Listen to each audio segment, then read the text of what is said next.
Welcome boys and girls, Christine here with a discussion about the Lizardmen and some of the key issues they do have at the moment in Total War Warhammer 3 and what Creative Assembly could improve on with the update that they have stated they're going to be releasing for them in August. There's a lot of issues, and to be quite frank, I don't necessarily expect all of these issues to be resolved unless Creative Assembly is really going to release a full rework for them. But there are certainly things that Creative Assembly can do. One of the chief issues for the Lizardmen is actually the focus of their campaigns, the jungle. See, jungle warfare is not great. It's slow to move on alongside jungle paths. There's a lot of natural choke points with settlements. This is especially an issue in Lustria. But yet, this is the one thing all Lizardmen have to deal with during the course of their campaigns. Now, I believe Creative Assembly should be improving the jungle situation in general for all races that, and all legendary lords that have to deal with it. But for Lizardmen specifically, they could either improve the jungle, or they could make Lizardmen better at navigating it. To be quite frank, they should be the masters of the jungle. Let me tell you something about Lustria. Lustria was invaded by hordes of demons. It did not fall. It was pretty sketchy for the Lizardmen, but it did not fall. Then it was invaded by billions of Skaven in the end times, and they didn't succeed. In point of fact, one of the reasons the Skaven blew up the moon is because they were failing, and we're talking here of a significant Skaven force. That's how the Lizardmen should be. Not just some race that gets smacked around in their own home turf, but they're the race that should be extremely difficult to defeat in the jungle. And one of the ways Creative Assembly could do that is possibly giving Lizardmen better campaign movement range in the jungle, or some underway stance, or some jungle warfare stance where they can move faster through the jungle and even potentially attack through it. That's one of the key things that they should be dealing with, because as things currently stand right now, the movement you have in a jungle is just not going to be great, all that great.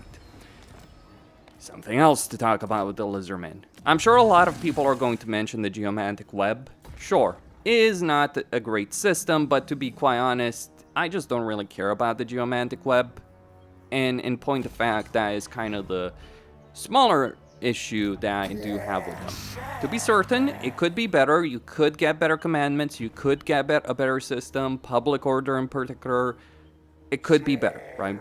That's one thing. It's kind of hilarious that Jan Bo does much better when he does gain control of the Geomantic Web than what the Lizardmen have. Maybe his campaign could be a way to use that.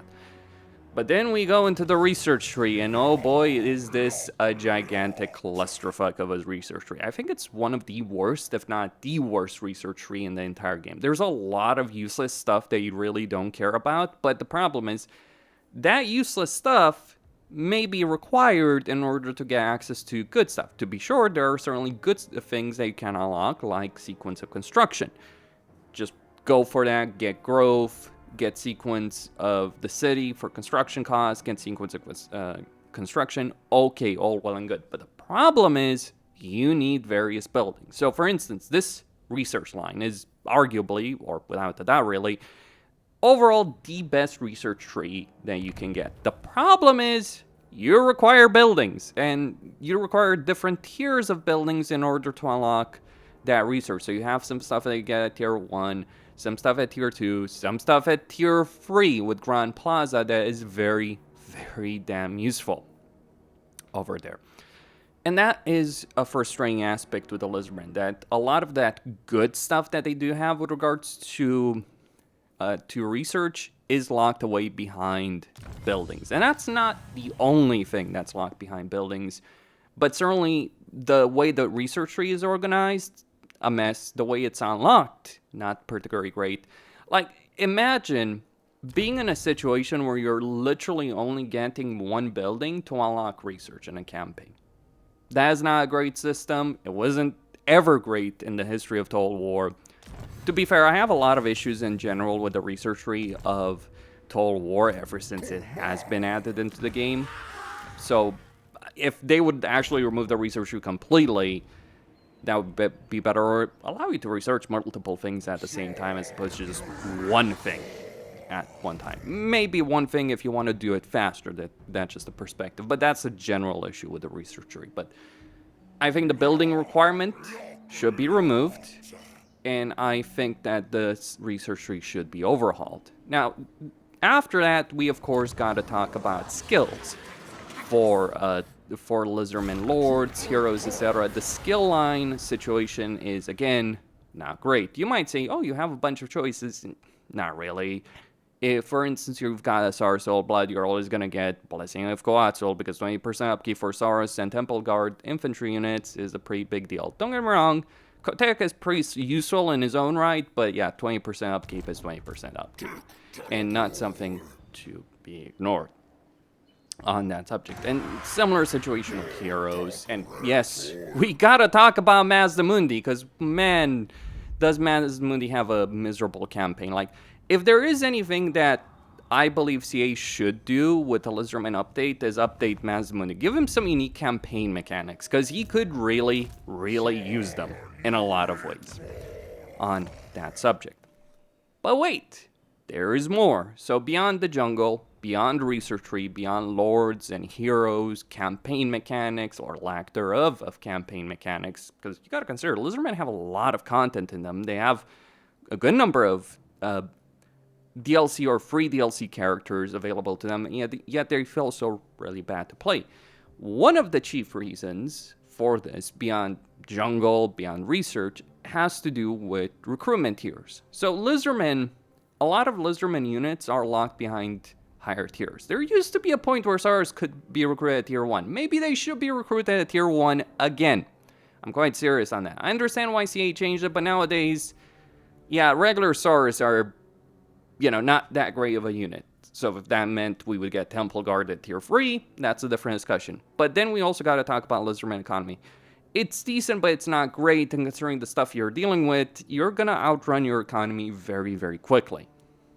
But beyond the very high tiers for a lot of things, you also then have the problem that certain units do require multiple structures, right? So you may require multiple structures in order to recruit certain units. It's not necessarily a huge amount of units that are locked behind structures, but it's still not a really great situation to have in general in the game. Like, Sacred Croc Scars, they should not be behind a building.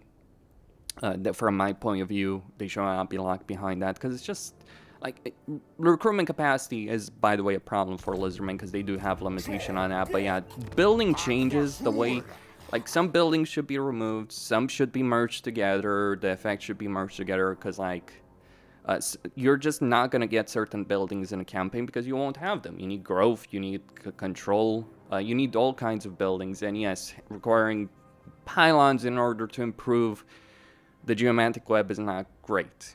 You must construct additional pylons. Yes, that is not really fun in the context of Warhammer, in the context of Warhammer 3. And that's not just, by the way, for major settlements. It's also a question of minor settlements. Like, you want these kind of income modifiers in a settlement. Like, consider a minor settlement. You'd get income, you'd get growth, and then you'd get income. Those are your building slots. Beyond the fact that a lot of good stuff requires higher tiers, you're actually incentivized to build a lot of recruitment in major settlements, but then you have other issues with major settlements. On top of that, there's the hero problem. So, broadly speaking, the only hero you can recruit at tier 2, and it's only one, is a Skink Chief at tier 2. You can increase capacity at tier 3. That's not too bad, but then you look at other things. You look at Saurus Scar Veterans requiring tier 4 to recruit and increase capacity. You look at Skink Priest being recruited at tier 3, increasing capacity at tier 4, and then getting an Oracle at tier 4, increasing capacity at tier 5. All heroes in the game in general should be recruitable at tier 2, from my point of view, and increase capacity at tier 3. It just makes a much better situation. And I would even argue that we should just remove the short campaign victory effect, where you get free hero capacity. I think that would be a perfectly good trade-off, because it does end up getting ridiculous with certain races. Like, that's, by the way, one of the things I would say about the dwarves. Like, yeah, they end up having so many fucking heroes because they increase capacity at tier 3, and then they have that short campaign victory conditions. I think that's not a great victory condition effect, and I think that should be changed from my view. But yeah, there's a lot of fun stuff Lizardmen have, but because of limitations on economy and the limitations of movement, because one of the things to understand about movement, why it's so important, it's not just a question of defeating our enemies, that's actually immaterial. Rather, the big effect from slower movement is you fight fewer battles, you get less experience, you get less money from those battles. And also, Lizardmen, on top of that, have a pretty bad relationship with post-battle loot. So Lizardmen are not going to be gaining a lot of money from post-battle, which furthers their economic issue, because they can't rely on, as many other races, on post-battle loot, because they're not gaining enough. Their baseline economy is not good enough to maintain them, and they're getting to those battles slower and slower. The movement range issue is an issue for all campaigns in jungle. Like, this is one of the things that hurts Rakarth, because Dark Elves are focused on that post-battle loot, but let's not compare Dark Elves with their insane economic potential from regular structures to what the Lizardmen have to deal with in their campaign. Yes, you can make it work. Let's say you're playing Tehenuan, Cult of Sotek. That can be better, but it does say a lot that Oxyotl has the best Lizardman campaign, given the fact that he's not dealing with the jungle. So it's just these issues put together that CA needs to improve on. So lack of mechanics, research, structures, income, jungle. Those are the key issues that Creative Assembly should be looking to improve with them.